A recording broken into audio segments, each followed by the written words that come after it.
നമസ്കാരം. കഴിഞ്ഞ ക്ലാസ്സിൽ അല്ലെങ്കിൽ കഴിഞ്ഞ വീഡിയോയിൽ കൺട്രോൾ സിസ്റ്റത്തിൻ്റെ ബേസിക്സ് എന്തൊക്കെയാണെന്ന് പറഞ്ഞാൽ എന്താണ് ഇൻപുട്ട്, എന്താണ് ഔട്ട്പുട്ട്, രണ്ട് ഇൻപുട്ട് ഡിവൈസുകളെയും അതുപോലെ തന്നെ രണ്ട് ഔട്ട്പുട്ട് ഡിവൈസുകളെയും പരിചയപ്പെടുത്തി.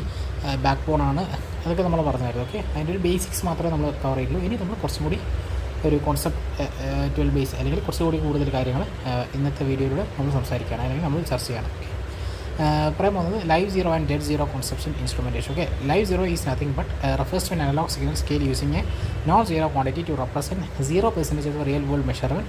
Helps to identify whether the system has malfunctioned or actual process variable itself is zero. അഥവാ ഞാൻ നേരത്തെ പറഞ്ഞായിരുന്നു, അനലോഗ് സിഗ്നൽസിൻ്റെ ക്ലാസ് എടുക്കുന്ന സമയത്ത് എന്താണ് അനലോഗ് സിഗ്നൽ, അല്ലെങ്കിൽ നമ്മുടെ ഇൻസ്ട്രുമെൻറ്റേഷൻ സിഗ്നലിൻ്റെ എക്സാമ്പിളായിട്ട് അനലോഗ് സിഗ്നലിൻ്റെ ഒരു എക്സാമ്പിൾ പറഞ്ഞായിരുന്നു 420 mA. അതൊരു സ്റ്റാൻഡേർഡാണ്. അതായത് ഇന്ന് ഓഫ് കോഴ്സ് ഓൾമോസ്റ്റ് 99% അല്ലെങ്കിൽ 100% എന്ന് പറയാൻ പറ്റില്ലെങ്കിൽ സ്റ്റാൻഡേർഡ് സിഗ്നൽ എന്ന് പറയുന്നത് അനലോഗ് സിഗ്നൽ, സ്റ്റാൻഡേർഡായിട്ട് ഇൻസ്ട്രുമെൻറ്റേഷൻ അല്ലെങ്കിൽ ഉപയോഗിക്കുന്ന സിഗ്നൽ എന്ന് പറയുന്നത് 420 mA ആണ്. അതായത് ഒരു പ്രോസസ് വേരിയബിളില്ല, പ്രഷർ ആയിക്കോട്ടെ, ടെമ്പറേച്ചർ ആയിക്കോട്ടെ, ലെവലായിക്കോട്ടെ, അതിൽ മറ്റേത് പ്രോസസ് വേരിയബിളിനെയും റെപ്രസെൻറ്റ് ചെയ്യാൻ വേണ്ടി നമ്മൾ ഉപയോഗിക്കുന്നത് 420 mA എന്ന് പറയുന്ന വേരിയിങ് സിഗ്നലാണ്. അതായത് 4 mA എന്ന് പറയുന്നത് 0%-നെയും അതുപോലെ തന്നെ 20 mA എന്ന് പറയുന്നത് 100%-നെയും കാണിക്കാൻ വേണ്ടിയിട്ട്, അല്ലെങ്കിൽ അത് തിരിച്ചുമാകാം. അതായത് 4 mA നമുക്ക് വേണമെങ്കിൽ 100% ആയിട്ടും അല്ലെങ്കിൽ 20 mA 0% ആയിട്ടും റെപ്രസെൻറ്റ് ചെയ്യാൻ വേണ്ടി ഉപയോഗിക്കാം. അത് ഡിപ്പെൻഡ്സ് അപ്പോൺ ദി സിറ്റുവേഷൻ അല്ലെങ്കിൽ ഡിപ്പെൻഡ്സ് അപ്പോൺ ദി പ്രോജക്റ്റ് അല്ലെങ്കിൽ പ്രോസസ്സ്, അതനുസരിച്ചായിരിക്കും. അപ്പോൾ നമുക്കിപ്പോൾ ഫോർ എക്സാമ്പിൾ ഈ 0% നമ്മൾ 4 mA എന്ന് പറയുന്ന ഒരു വാല്യൂ ആണല്ലോ നമ്മൾ കൊടുക്കുന്നത്. ഇതിന് പറയുന്ന പേരാണ് ലൈവ് സീറോ എന്ന് പറയുന്നത്. ഓക്കെ, അതായത് ഇതിൻ്റെ ഒരു കോൺസെപ്ച്വൽ അണ്ടർസ്റ്റാൻഡിങ് എങ്ങനെയാണെന്ന് വെച്ചാൽ, നമ്മളിപ്പോൾ ഫോർ എക്സാമ്പിൾ ഞാനിപ്പോൾ ഒരു ട്രാൻസ്മിറ്റർ എടുക്കുകയാണ്. ഓക്കെ, ആ ട്രാൻസ്മിറ്ററിൻ്റെ ഔട്ട്പുട്ട് നമുക്ക് എല്ലാവർക്കും പറയാം 420 mA ആണ്. അത് പ്രഷർ മെഷർ ചെയ്യുകയാണ്, ഒരു ടാങ്കിൻ്റെ അകത്തുള്ള ഒരു പ്രഷർ അല്ലെങ്കിൽ ഒരു പൈപ്പ് ലൈനിൻ്റെ അകത്തുള്ള ഒരു പ്രഷർ മെഷർ ചെയ്യുകയാണെന്ന് നിങ്ങൾ കരുതുക. അപ്പോൾ ആ പ്രഷർ എന്ന് പറയുന്നത് നമ്മൾ റാൻഡമായിട്ട് ഉപയോഗിക്കുന്നത് ഒരു 0 to 10 PSI ആണെന്ന് വിചാരിക്കാം. 0 PSI വന്നു കഴിഞ്ഞാൽ നമുക്ക് 4 mA വരികയും 10 PSI വന്നു കഴിഞ്ഞാൽ 20 mA ഔട്ട്പുട്ടായിട്ട് വരികയും ചെയ്യുന്നതാണ് ആക്ച്വൽ കോൺസെപ്റ്റ്, അല്ലെങ്കിൽ ആക്ച്വൽ ആയിട്ടുള്ള കറക്റ്റ് ഔട്ട്പുട്ട് എന്ന് പറയുന്നത്. ഇനി നമ്മൾ കാലിബ്രേറ്റ് ചെയ്യുകയാണെങ്കിൽ അല്ലെങ്കിൽ സ്കെയിൽ ചെയ്യുകയാണെങ്കിൽ, ഇനി ഇതിൽ ഇപ്പോൾ 0 പ്രഷർ വന്ന സമയത്ത് 4 mA എന്ന് പറയുന്ന ആ ഒരു വാല്യൂനില്ല, അതാണ് ഈ ലൈവ് സീറോ എന്ന് പറയുന്നത്. ഈ ലൈവ് സീറോയുടെ അണ്ടർസ്റ്റാൻഡിങ് എങ്ങനെയാണെന്ന് വരികയെന്ന് വെച്ചാൽ, in case of any kind of damage, അതാ ഡാമേജ് എന്ന് വെച്ചാൽ നമ്മുടെ പൈപ്പ് ലൈനിൽ എന്തെങ്കിലും പ്രഷർ ലീക്ക് ആകുകയാണ്, അല്ലെങ്കിൽ പ്രഷർ കംപ്ലീറ്റ്ലി സീറോയിലേക്ക് പോവുകയാണെങ്കിൽ, ഡൗൺ ആവുകയാണെങ്കിൽ, ട്രിപ്പ് ആവുകയാണ്, അതുപോലെ തന്നെ നമ്മുടെ ട്രാൻസ്മിറ്ററിൽ നിന്നും കൺട്രോൾ സിസ്റ്റത്തിലേക്ക് പോകുന്ന കേബിളിൽ എന്തെങ്കിലും കട്ട് വരികയാണെങ്കിൽ നമുക്ക് എത്ര മില്ലിയാംസ് കാണിക്കുക? അതെ, ഓഫ് കോഴ്സ് 4 mA പകരം 0 mA ആയിരിക്കും അല്ലേ?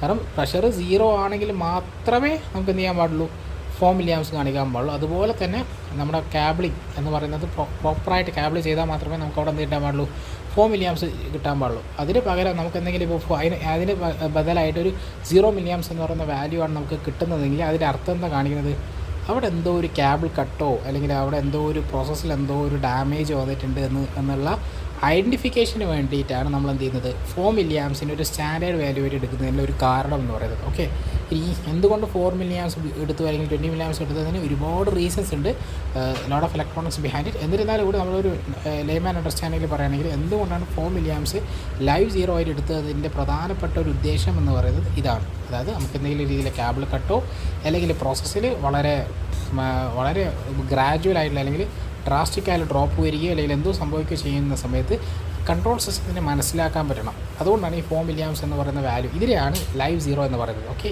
ഇത് നമ്മൾ സംസാരിക്കാൻ പോകുന്നത് what is called as dead zero എന്ന് പറയുന്ന കോൺസെപ്റ്റിനെ കുറിച്ചാണ്. Okay, what is mean by dead zero? A dead zero is where the zero value of the signal itself is a zero value of the loop. അതായത് കുറച്ചുകൂടി ഒരു example പറയുകയാണെങ്കിൽ, ഞാൻ നേരത്തെ പറഞ്ഞ 4 mA 20 mA ആണ് നോർമലായിട്ട് എടുക്കുന്ന വാല്യൂ അല്ലെങ്കിൽ റെപ്രസെൻറ്റേഷൻ വാല്യൂ അല്ലെങ്കിൽ സ്റ്റാൻഡേർഡ് വാല്യൂ.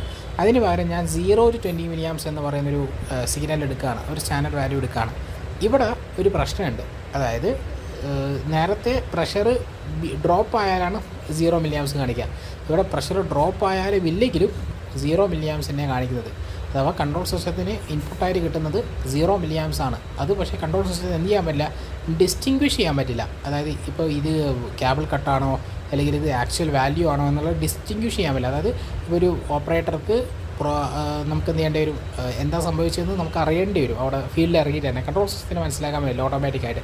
അതുകൊണ്ടാണ് ഞാൻ ഇങ്ങനൊരു കോൺസെപ്റ്റ്, അതായത് 4 milliamps എടുക്കാനുള്ള പ്രധാനപ്പെട്ട ഒരു കാരണം എന്ന് പറയുന്നത്. ഓക്കെ, സോ ഇങ്ങനെ ഇതിനൊരു പേര് കൊടുത്തതാണ് ലൈവ് സീറോ ഡെഡ് സീറോ എന്നുള്ളത്. ഇതിൽ കൂടുതലായിട്ട് എന്താണ് അറിയേണ്ട കാര്യമൊന്നുമില്ല, ഒരു ടെക്നിക്കൽ ടേം നിങ്ങളെ പരിചയപ്പെടുത്തിയെന്ന് മാത്രം. ഓക്കെ, നമുക്ക് അടുത്ത സ്ലൈഡിലേക്ക് പോകും. അപ്പോൾ ഞാൻ നേരത്തെ പറഞ്ഞ പോലെ തന്നെ ഒരു എക്സാമ്പിളാണ് ഇവിടെ കൊടുത്തിരിക്കുന്നത്.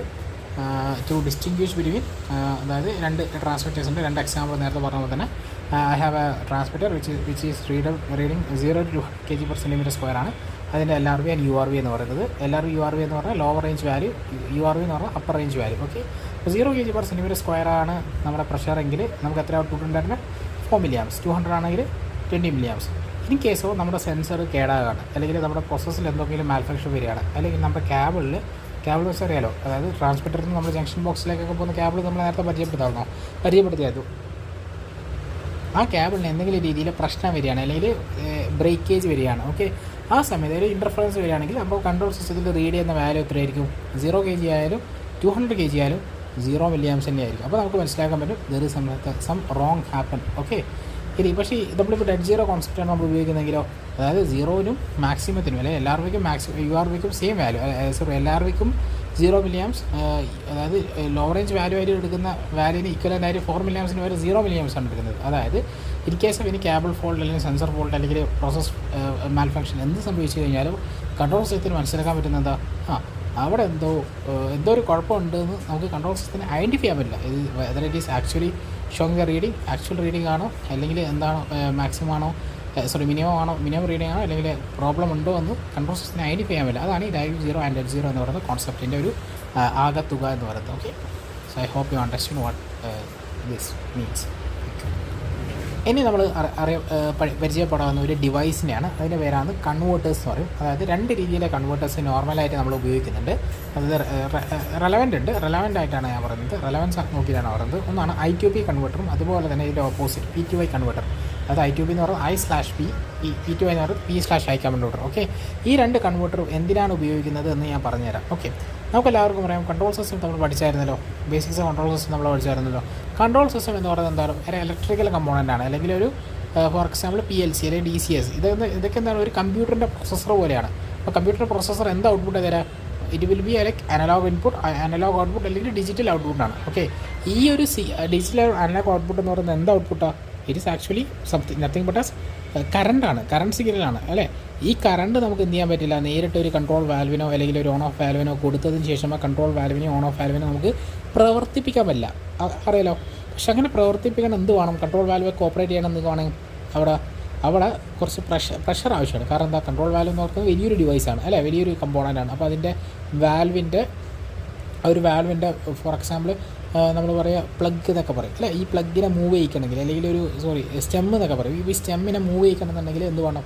പ്രഷർ ആവശ്യമാണ്, അതൊരു ഫോഴ്സ് ആവശ്യമാണ്. പക്ഷേ ഈ കൊടുക്കുന്ന കറണ്ട് അതിന് പറ്റുന്ന ഒരു ഫോഴ്സ് ഒന്നുമില്ല. കറണ്ട് എന്ന് പറയുന്നത് വളരെ മൈന്യൂട്ട് ചെറിയൊരു ഫോഴ്സാണ്, ഒരു ചെറിയൊരു സ്ട്രെങ്തേ ഉള്ളൂ. അത് വെച്ചിട്ട് നമുക്ക് വലിയൊരു സ്റ്റെമ്മിനെ മൂവ് ചെയ്യിക്കാനുമില്ല. അതിന് എയർ തന്നെ ആവശ്യമാണ്, അല്ലേ? എയറോ അല്ലെങ്കിൽ ഹൈഡ്രോളിക് ഓയിലോ പലതരത്തിലുള്ള മെക്കാനിസംസ് ഉണ്ട്.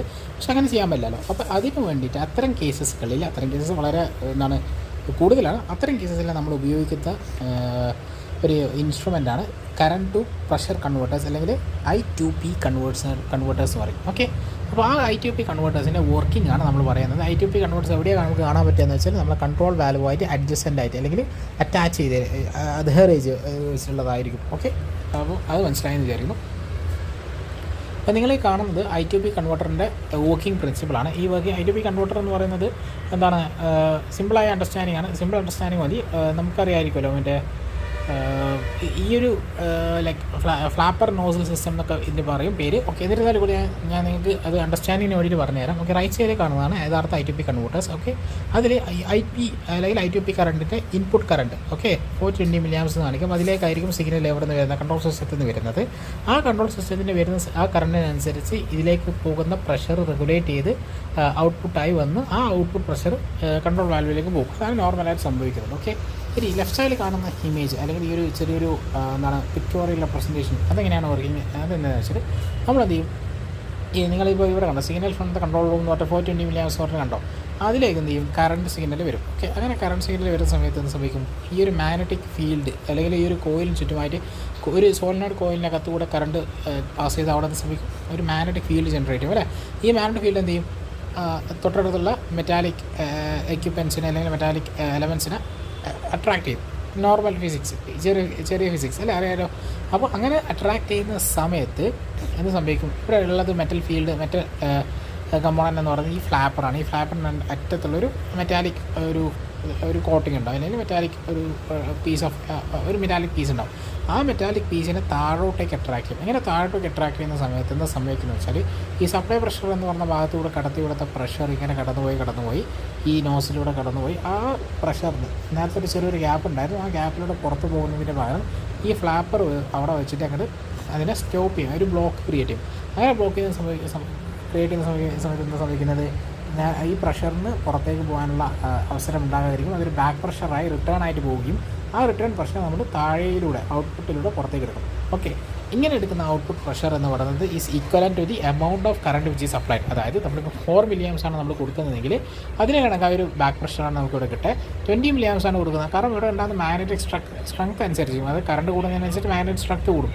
അപ്പോൾ ആ മാഗ്നറ്റിക് ഫീൽഡിൻ്റെ സ്ട്രെങ്ത് അനുസരിച്ചിട്ടായിരിക്കും ഈ ഫ്ലാപ്പറിൻ്റെ മൂവ്മെൻറ്റ് ഉണ്ടാവും. അപ്പോൾ ആ ഫ്ലാപ്പർ മൂവ് ചെയ്യുന്നതിനനുസരിച്ച് പുറത്തേക്ക് പോകുന്ന പ്രഷറിനെ റെഗുലേറ്റ് ചെയ്യും, അത് കൺട്രോൾ ചെയ്യും. അതുപോലെ തന്നെ ബാക്ക് പ്രഷറായി അത് തിരിച്ച് പോവുകയും ചെയ്യും. Okay, I hope you understand. ഇനി അതേപോലെ തന്നെ നമുക്കിവിടെ ഒരു സ്പ്രിങ് കാണാം. ഒരു സ്പ്രിങ് എന്തിനാണ്, in case of current supply കട്ടായി. അപ്പോൾ കറണ്ട് സപ്ലൈ കട്ടായ സമയത്ത് എന്ത് ചെയ്യണം, ഈ മാഗ്നറ്റിക് ഫീൽഡിൽ കൊണ്ട് എന്താണ് അട്രാക്ട് ചെയ്ത ആ ഒരു എലമെൻറ്റിനെ റിപ്പീൽ ചെയ്യണം അല്ലെങ്കിൽ റിപ്പൽ ചെയ്യണം. ഓക്കെ, അങ്ങനെ റിപ്പൽ ചെയ്യണമെന്നുണ്ടെങ്കിൽ ഈ സ്പ്രിങ് എന്ത് ചെയ്യും, തിരിച്ച് നേരത്തെ ഉണ്ടായിരുന്ന ഒറിജിനൽ പൊസിഷനിലേക്ക് എത്തിക്കും. ഓക്കെ, ഈ ഒരു വർക്കിങ്ങിന് പറയുന്ന ഈ ഒരു സിസ്റ്റത്തിന് പറയുന്ന വേറെയാണ് flapper nozzle system. And this is simply nothing but the ITP converters. Okay, അപ്പോൾ ITP കൺവേർട്ടേഴ്സ് നമ്മൾ പഠിച്ചു. ITP കൺവേർട്ടേഴ്സ് എവിടെയാണ് നമ്മൾ ഉപയോഗിക്കുന്നത്, ഓഫ് കോഴ്സ് കൺട്രോൾ വാൽവ്സിൻ്റെ അഡ്ഹർ ചെയ്തിട്ടാണ് അല്ലേ. ഇപ്പോൾ ഈ കൺട്രോൾ വാൽവ്സിന് എവിടെ നിന്നാണ് സിഗ്നൽ വരുന്നത്, കൺട്രോൾ സിസ്റ്റത്തിൽ നിന്നാണ്, അഥവാ DCS അല്ലെങ്കിൽ PLC അല്ലേ. ഇനി P2I കൺവേർട്ടേഴ്സ് എന്ന് പറയുന്ന ഒരു കൺവേർട്ടേഴ്സ് ഉണ്ട്. അത് നമ്മളെവിടെ ഉപയോഗിക്കുക, ഇവിടെ P2I കൺവേർട്ടേഴ്സ് നമ്മൾ ഉപയോഗിക്കുന്നത് ഓഫ് കോഴ്സ് P2I, അത് P എന്ന് പറയുന്നത് പ്രഷർ ടു കറണ്ട് കൺവേർട്ടേഴ്സ് നമ്മൾ എവിടെ ഉപയോഗിക്കുന്നത്. അതായത് ഇപ്പോൾ ഫോർ എക്സാമ്പിൾ നമ്മളെ കയ്യിൽ ന്യൂമാറ്റിക് ട്രാൻസ്മിറ്റേഴ്സ് ആണുള്ളത്. അതായത് 3 to 15 PSI വരുന്നത് ന്യൂമാറ്റിക് ട്രാൻസ്മിറ്ററാണ്. അതിൻ്റെ ഔട്ട്പുട്ട് നമുക്ക് എവിടെയേ കൊടുക്കാൻ പറ്റുള്ളൂ, ന്യൂമാറ്റിക് കൺട്രോളറുകൾക്കേ നമുക്ക് ഉപയോഗിക്കാൻ പറ്റും. പക്ഷേ നമ്മുടെ ഇന്നത്തെ സിസ്റ്റംസൊക്കെ എന്താണ്, അധികം ഇലക്ട്രിക്കൽ കമ്പോണൻ്റ് ആണ്. അപ്പോൾ അങ്ങനെ ഞാൻ ഒരു എക്സാമ്പിളാണ് പറയുന്നത്. ഓക്കെ, ഈ ഒരു സിഗ്നൽ കൺവേർഷൻ എവിടെയാണ് വരുന്നതിൻ്റെ ഒരു എക്സാമ്പിളാണ്. അപ്പോൾ ന്യൂമാറ്റിക് കൺട്രോളേഴ്സ് ആയിരുന്ന ഈ സിഗ്നൽ, ന്യൂമാറ്റിക് സിഗ്നലിൽ നമുക്ക് കറണ്ട് സിഗ്നലായി കൺവേർട്ട് ചെയ്യുന്ന ആ സ്ഥലങ്ങൾ എവിടെയൊക്കെ ഉണ്ട് അവിടെയൊക്കെ നമ്മൾ എന്ത് ചെയ്യും, ഈ ഒരു സിസ്റ്റം ഉപയോഗിക്കും. ആ ഒരു സിസ്റ്റത്തിൻ്റെ പറഞ്ഞ പേരാണ് P2I കൺവേർട്ടേഴ്സ് അല്ലെങ്കിൽ P2I pressure to current converters. Okay, ഇതിൻ്റെ വർക്കിംഗ് നമ്മൾ പറയുന്നത് നമുക്കിപ്പോൾ നിങ്ങൾക്ക് എല്ലാവർക്കും അറിയാവോ എന്നറിയില്ല. നമ്മളെ ഈ മ്യൂച്വൽ ഇൻഡക്ഷൻ അല്ലെങ്കിൽ LVDT, linear variable differential linear voltage differential transformer. LVDT linear variable ആണോ ലീനിയർ വോൾട്ടേജ് ആണോ എന്നുള്ളത് എനിക്കൊന്ന് ചെക്ക് ചെയ്യണം. കറണ്ട്ലി ഒന്ന് ജസ്റ്റ് ലീനിയർ വേരിയബിൾ ആണെന്നത് ലീനിയർ വേരിയബിൾ ഡിഫറൻഷ്യൽ ട്രാൻസ്ഫോമർ എന്ന് പറയുന്ന നമ്മളൊരു ട്രാൻസ്ഫോമർ നമുക്ക് അറിയാമെന്ന് വിചാരിക്കുന്നു. അതായത് ട്രാൻസ്ഫോമറിൻ്റെ വർക്കിംഗ് പ്രിൻസിപ്പിൾ തന്നെ. അത് ട്രാൻസ്ഫോമർ എങ്ങനെ വർക്ക് ചെയ്യുന്നത്, മ്യൂച്വൽ ഇൻഡക്ഷൻ വഴിയാണ്. അപ്പോൾ നമ്മുടെ അതായത് പ്രൈമറി കോയിൽ ഉണ്ടാവും, സെക്കൻഡറി കോയിൽ ഉണ്ടാവും. ഓക്കെ, നമ്മളിപ്പോൾ കറണ്ട് സോഴ്സ് നമ്മൾ പ്രൈമറി കോയിലേക്ക് കൊടുത്തു കഴിഞ്ഞാൽ അതിലുണ്ടാകുന്ന മാഗ്നറ്റിക് ഫീൽഡ് കാരണം മറ്റൊരു കോയിൽ ആ ഒരു മാഗ്നറ്റിക് ഫീൽഡിലേക്ക് ഇൻസേർട്ട് ചെയ്ത് കഴിഞ്ഞാൽ ആ ഉണ്ടായിരുന്ന മാഗ്നറ്റിക് ഫീൽഡ് ഫ്ലക്സ് ലിങ്കേജ് ആവുകയും അതിലൂടെ കറണ്ട് മറ്റേ രണ്ടാമത്തെ കോയിലേക്ക് ഇൻഡ്യൂസ് ചെയ്യപ്പെടും അല്ലേ. അങ്ങനെ ഇൻഡ്യൂസ് ചെയ്യപ്പെടുന്ന കറണ്ട് കൊണ്ട് നമുക്ക് വേണമെങ്കിൽ ഒരു സെക്കൻഡറി എലമെൻറ്റിലുള്ള സെക്കൻഡറി കോയിൽ കണക്ട് ചെയ്ത് വെച്ചിരിക്കുന്ന ഒരു ഡിവൈസിന് അല്ലെങ്കിൽ ഒരു എലമെൻറ്റിന് അല്ലെങ്കിൽ ഒരു കമ്പോണൻറ്റിന് നമുക്ക് എന്തെങ്കിലും പ്രവർത്തിക്കാൻ പറ്റും, ഒരു ലോഡിന് പ്രവർത്തിക്കാൻ പറ്റും. ഇതാണ് മ്യൂച്വൽ ഇൻഡക്ഷൻ എന്ന് പറയുന്നത്. ഓക്കെ, ഇതേ സംവിധാനം തന്നെയാണ് ഇവിടെ വർക്ക് ചെയ്തത്. ഇവിടെയും ഫ്ലാപ്പർ നോസൽ സിസ്റ്റം തന്നെയാണ്. ഈ ഫ്ലാപ്പർ നോസൽ സിസ്റ്റം ഇവിടെ ചെറിയൊരു വ്യത്യാസമുണ്ട്. ഇവിടെ ഫ്ലാപ്പർ എന്ന് പറയുന്നത് കോൺസ്റ്റൻ്റ് ആയിരിക്കും. നിങ്ങൾ റൈറ്റ് സൈഡ് കാണുന്ന പോലെ, അതായത് ഈ ഒരു ഫ്ലാപ്പർ എന്ന് പറയുന്ന എഴുതി വെച്ച ആ ഭാഗത്ത് നിങ്ങൾ ശ്രദ്ധിച്ച് കഴിഞ്ഞാൽ അത് ഫിക്സ്ഡ് ആണ് അല്ലേ, അത് മൂവ് ചെയ്യാൻ പറ്റില്ല. ഓക്കെ, അപ്പോൾ അവിടെ എന്താണ് ഗ്യാപ്പും ഉണ്ടാവില്ല. ഓക്കെ, ആ ഫ്ലാപ്പറിനെ നമുക്ക് മൂവ് ചെയ്യിക്കാൻ പറ്റും, അതായത് മാനുവലായിട്ട് മൂവ് ചെയ്യിക്കാൻ പറ്റും. പക്ഷേ ഫ്ലാപ്പർ കോൺസ്റ്റൻ്റ് ആണ്. നമ്മളിവിടെ എന്താ ചെയ്യുന്നത്, ഇവിടെ ഇൻപുട്ട് പ്രഷർ കൊടുക്കും. ഇൻപുട്ട് പ്രഷർ എവിടെ നിന്നാണ് വരുന്ന പ്രഷർ, നമ്മുടെ ന്യൂമാറ്റിക് ട്രാൻസ്മിറ്റേഴ്സ് വരുന്നത് അല്ലെങ്കിൽ അത്ര ന്യൂമാറ്റിക് ആയിട്ടുള്ള അപ്ലയൻസസ് വരുന്നത് 3 to 15 PSI ഉണ്ടാവുമല്ലോ. ആ PSI നമ്മൾ ഇതിലൂടെ കൊടുക്കുകയും ആ കൊടുക്കുന്ന PSI ഇതിലൂടെ കടന്നു പോയി മുകളിലേക്ക് പോകാനുള്ള ചാൻസ് ഇല്ല. അപ്പോൾ ഫ്ലാപ്പർ അവിടെ ക്ലോസ്ഡ് ആണ്. ഓക്കെ, അപ്പോൾ ബാക്ക് പ്രഷറായി വന്ന് തിരിച്ച് വന്ന് ഇതിലൂടെ വന്നു. ഇവിടെ ബെല്ലോസ് എന്ന് പറയുന്ന ഒരു എക്യുപ്മെൻ്റ് ഉണ്ട്. ബെല്ലോസ് എന്ന് വെച്ചാൽ ഒന്നുമില്ല, ഒരു തരം ലൈക്ക് സം കൈൻഡ് ഓഫ് നിങ്ങൾ ഷോക്ക് അബ്സോർബറൊക്കെ കണ്ടിട്ടുണ്ടോ, അതേപോലെ അല്ലെങ്കിൽ ഒരു അങ്ങനെ വർക്ക് ചെയ്യുന്ന ഒരു എലമെൻ്റ് ആണെന്ന് വിചാരിക്കുക. അങ്ങനെയല്ല, അതൊരു സ്പ്രിങ് ആണ്. ആക്ച്വലി ഈ സ്പ്രിങ്ങിലേക്ക് നമ്മൾ പ്രഷർ അപ്ലൈ ചെയ്യുന്ന സമയത്ത് ഈ സ്പ്രിങ് ഇലോങ്ങേറ്റ് ചെയ്യും. അപ്പോൾ ഇങ്ങനെ ഇലോങ്ങേറ്റ് ചെയ്യുന്ന സമയത്ത് അവിടെ നമ്മുടെ എന്താണ് ഒരു ലൈക്ക് എന്താണ് ഒരു വലിയ റോഡ് കണ്ടോ, ആ റോഡിൻ്റെ അങ്ങേപ്പുറം തന്നെ ഒരു എന്താണ് ഒരു തരം അയൺ കോറായിരിക്കും. ഓക്കെ, ഈ അയൺ കോർ എന്ത് ചെയ്യും, മുകളിലേക്ക് മൂവ് ചെയ്യും അല്ലെങ്കിൽ മുമ്പോട്ടേക്ക് മൂവ് ചെയ്യും. ഓക്കെ, അതായത് depends upon the intensity of the pressure this core will move up side, otherwise it will move down side. അറിയാലോ, അത് മനസ്സിലായാലോ. ഇങ്ങനെ മൂവ് ചെയ്യുന്ന സമയത്ത് എന്താ സംഭവിക്കുന്നത് വെച്ചാൽ നിങ്ങളിവിടെ കണ്ടോ ലെഫ്റ്റ് സൈഡിൽ നമുക്ക് എന്തുണ്ട് ഒരു പ്രൈമറി കോയിൽ. ഈ പ്രൈമറി കോയിലിലേക്ക് നമ്മളൊരു പവർ സപ്ലൈ കൊടുക്കുന്നത്. ആ പവർ സപ്ലൈ എന്ത് ചെയ്യും, രണ്ടാമത്തെ സെക്കൻഡറി കോയിലേക്ക് നമ്മൾ എന്ത് ചെയ്യും, അത് ഇൻഡ്യൂസ് ചെയ്യപ്പെടും. അത് ഇൻഡ്യൂസ് ചെയ്യുന്നതിന് എന്താണ് കുറച്ചൊന്ന് ഫാസ്റ്റൻ ചെയ്യുക അല്ലെങ്കിൽ കുറച്ചും കൂടി സ്ട്രെങ്തൻ ചെയ്യാൻ വേണ്ടിയിട്ടാണ് നമ്മൾ ഈ കോറിനെ ഇൻസേർട്ട് ചെയ്യുന്നത്. അപ്പോൾ ഇങ്ങനെ കോർ ഇൻസേർട്ട് ചെയ്യുന്നതിനനുസരിച്ച് അതിനനുസരിച്ച് ഈക്വലൻ്റ് ആയിട്ടുള്ള ഒരു കറണ്ട് വാല്യൂ നമുക്ക് പുറത്തേക്ക് കിട്ടും അല്ലെങ്കിൽ ഔട്ട്പുട്ടായിട്ട് കിട്ടും. ഓക്കെ, സോ ഈ ഒരു മെത്തേഡ് ഓഫ് കൺവേർഷൻ പറയുന്ന പേരാണ്. ഇവിടെ എന്താ സംഭവിച്ചത്, നമ്മുടെ പ്രഷറിന് ഈക്വലൻ്റ് ആയിട്ടുള്ള ഒരു കറണ്ട് ഔട്ട്പുട്ട് അങ്ങേപ്പുറത്ത് വന്നു അല്ലേ. ഇതിന് പറയുന്ന പേരാണ് P2I കൺവേർട്ടേഴ്സ് എന്ന് പറയുന്നത്. ഓക്കെ, ഇതെവിടേക്കാണ് ഉപയോഗിക്കാമെന്ന് ഞാൻ നിങ്ങളോട് പറഞ്ഞു. മോസ്റ്റ്ലി ഇത് നമ്മുടെ ഇൻഡസ്ട്രീസിൽ എവിടെയൊക്കെ ന്യൂമാറ്റിക് സിഗ്നൽസ് എവിടെയൊക്കെ വരുന്നുണ്ടോ അവിടെയൊക്കെ നമ്മൾ അതിനെ കൺവേർട്ട് ചെയ്ത് ഒരു ഇലക്ട്രിക്കൽ സിഗ്നലായി കൺവേർട്ട് ചെയ്യേണ്ട സ്ഥലത്തൊക്കെ നമ്മൾ എന്ത് ചെയ്യുന്നു, P2I കൺവേർട്ടേഴ്സ് റാൻഡമായിട്ട് ഉപയോഗിക്കുന്നുണ്ട്. ഒരു നോർമലായിട്ട് ഒരു എക്സാമ്പിളാണ് ഞാൻ പറഞ്ഞത്, മറ്റ് കേസസുകളുണ്ട് ഇല്ലാന്ന് ഞാൻ പറഞ്ഞില്ല. അപ്പോൾ അവിടെയൊക്കെ പ്രഷറിന് കറണ്ട് കൺവേർഷൻ അതുപോലെ തന്നെ കറണ്ടിനെ പ്രഷറിലേക്ക് കൺവേർട്ട് ചെയ്യുന്നതിൻ്റെ 2 എക്സാമ്പിൾസാണ് ഞാൻ നിങ്ങളുമായിട്ട് ഷെയർ ചെയ്തത്. Okay, so I believe okay. അപ്പോൾ ഇത്രയുമാണ് നമുക്ക് ഈ ഒരു ടോപ്പിക്കിൽ പറയാനുള്ളത്, കൺവേർട്ടേഴ്സിനെ കുറിച്ച് പറയാനുള്ളത്. ഇനി നമുക്ക് അടുത്ത ടോപ്പിക്കിലേക്ക് പോകാം. ഇനി നമ്മൾ പഠിക്കാൻ പോകുന്നതാണ് കുറച്ചൊരു എന്താണ് ഒരു തരം ഒരു എന്താണ് നമ്മൾ അറിയില്ല ഒരു തരം സ്നീക്ക് പീക്ക് എന്നൊക്കെ പറയുന്ന പോലെ ഏതൊക്കെയാണ് നമ്മൾ ഇൻഡസ്ട്രീസിൽ ഉപയോഗിക്കുന്ന റാൻഡമായിട്ട് ഉപയോഗിക്കുന്ന അല്ലെങ്കിൽ കോമൺ ആയിട്ട് ഉപയോഗിക്കുന്ന ചില ഇൻസ്ട്രുമെൻസിന് നിങ്ങൾക്കൊന്ന് പരിചയപ്പെടുത്തി തരാണ്. നമുക്ക് ഓരോ പ്രോസസ് വേരിയബിൾ എടുത്ത് നോക്കാം. ആദ്യം പ്രഷർ നോക്കുകയാണെങ്കിൽ പ്രഷർ ഗേജസ് ഉപയോഗിക്കുന്നുണ്ട്, അതുപോലെ തന്നെ പ്രഷർ സ്വിച്ചസ് ഉപയോഗിക്കുന്നുണ്ട്, പ്രഷർ ട്രാൻസ്മിറ്റേഴ്സ് ഉപയോഗിക്കുന്നുണ്ട്. അതിൽ ഇനി അതിൻ്റെ പ്രിൻസിപ്പിൾസ് ഏതൊക്കെയാണെന്ന് നോക്കുകയാണെങ്കിൽ പ്രഷർ ഗേജസ് വർക്ക് ചെയ്യുന്നത് ഹൂക്സ് ലോയുടെ ബേസിലാണ്. പ്രഷർ സ്വിച്ചസ് കപ്പാസിറ്റൻസ് ടൈപ്പ് ആ ഒരു മെത്തേഡിലാണ്. പ്രഷർ ട്രാൻസ്മിറ്റേഴ്സ് വർക്ക് ചെയ്യുന്നത് പീസോ ഇലക്ട്രിക് മെറ്റീരിയലിൻ്റെ സഹായത്തോടു കൂടിയാണ്. ഓക്കെ, ഇനി നമുക്ക് പറയാനുള്ളത് ലെവൽ ട്രാൻസ്മിറ്റേഴ്സിനെ കുറിച്ചാണ് അല്ലെങ്കിൽ ലെവൽ മെഷർമെൻറ്റ് ഡിവൈസസിനെ കുറിച്ചാണ്. നമുക്ക് ലെവൽ ഗേജസ് ഉണ്ട്. ലെവൽ ഗേജസ് എന്ന് വെച്ചാൽ പ്രഷർ ഗേജിനെ പോലെ തന്നെ ലെവൽ ഗേജസ് ഉണ്ട്, അതുപോലെ ലെവൽ സ്വിച്ചസ് ഉണ്ട്, അതുപോലെ തന്നെ ഡിപ്പ് ടൈപ്പ്, അതുപോലെ തന്നെ ഡിപ്പ് ടൈപ്സ്, അതുപോലെ തന്നെ സൈഡ് ക്ലാസ് എന്നൊക്കെ പറയുന്നത് സൈക്ലീസ് അല്ലെങ്കിൽ ഗേജ് ക്ലാസ് എന്നൊക്കെ പറയും. ഓക്കെ, അതുപോലെ ലെവൽ ട്രാൻസ്മിറ്റേഴ്സ് ഉണ്ട്. അതുപോലെ തന്നെ ഇതിൻ്റെ പ്രിൻസിപ്പിൾസ് ആയിട്ട് പറയുന്നത് അൾട്രാസോണിക് മെഷർമെൻറ്റ് മെത്തേഡ്സ്, അതുപോലെ തന്നെ റഡാർ, റേഡിയോ, ഓക്കെ, അതുപോലെ തന്നെ ബോയൻസി ഓപ്പറേറ്റഡ്, അതുപോലെ തന്നെ ഡിഫറൻഷ്യൽ ടൈപ്പ് തുടങ്ങിയവയൊക്കെയാണ് ഇതിൻ്റെ പ്രിൻസിപ്പിൾസ് എന്ന് പറയുന്നത്. ഇനി നമുക്ക് പറയേണ്ടത് ഫ്ലോ മെഷർമെൻറ്റ് ഡിവൈസുകളെയാണ്. ഒന്ന് ഫ്ലോ ഗേജസ് ഉണ്ട്, പിന്നെ ഫ്ലോ സ്വിച്ചസ്, പിന്നെ അതുപോലെ തന്നെ റോട്ടാമീറ്റർ, അതുപോലെ തന്നെ ഫ്ലോ ട്രാൻസ്മിറ്റേഴ്സ് ഉണ്ട്. ഡിഫറൻഷ്യൽ പ്രഷർ ആ ഒരു മെത്തേഡ് അത് ക്രിയേറ്റ് ചെയ്ത് നമ്മൾ മെഷർമെൻറ്റ് ചെയ്യുന്ന ഇൻസ്ട്രുമെൻറ്റ്സ് ഉണ്ട്. അതുപോലെ തന്നെ മാഗ്നറ്റിക്, അതുപോലെ തന്നെ വോട്ടക്സ് ടർബൈൻ അതൊക്കെ തുടങ്ങിയ ഒരുപാട് ട്രാൻസ്മിറ്റേഴ്സ് ഉണ്ട്. അതുപോലെ തന്നെ കൊറിയോലിസ് എഫക്റ്റിൽ വർക്ക് ചെയ്യുന്ന കൊറിയോലിസ് ഫ്ലോ ട്രാൻസ്മിറ്റേഴ്സും നമുക്കുണ്ട്, അവൈലബിൾ ആണ്. ഇനി നമ്മൾ പറയുന്നത് ടെമ്പറേച്ചർ മെഷർമെൻറ്റ് ഡിവൈസസ്. അതിൽ ടെമ്പറേച്ചർ ഗേജസ് ഉണ്ട്, അതുപോലെ തന്നെ ടെമ്പറേച്ചർ സ്വിച്ചസ് ഉണ്ട്, തെർമോകപ്പിൾസ്, RTDs, അതുപോലെ തന്നെ ടെമ്പറേച്ചർ ട്രാൻസ്മിറ്റേഴ്സ്. ഓക്കെ, പ്രിൻസിപ്പിൾസ് ആയിട്ട് പറയുന്നത് റെസിസ്റ്റിവിറ്റി മെത്തേഡ്, അതുപോലെ തന്നെ സീവെക് എഫക്റ്റ്, അതുപോലെ തന്നെ റേഡിയേഷൻ ടൈപ്പ് മെത്തേഡ്സ്. ഓക്കെ, ഇതൊക്കെയാണ് നമ്മുടെ ഇമ്പോർട്ടൻ്റ് ആയിട്ടുള്ള ടെമ്പറേച്ചർ മെഷർമെൻറ്റ് ഡിവൈസസ് എന്ന് പറയുന്നത്. ഓക്കെ.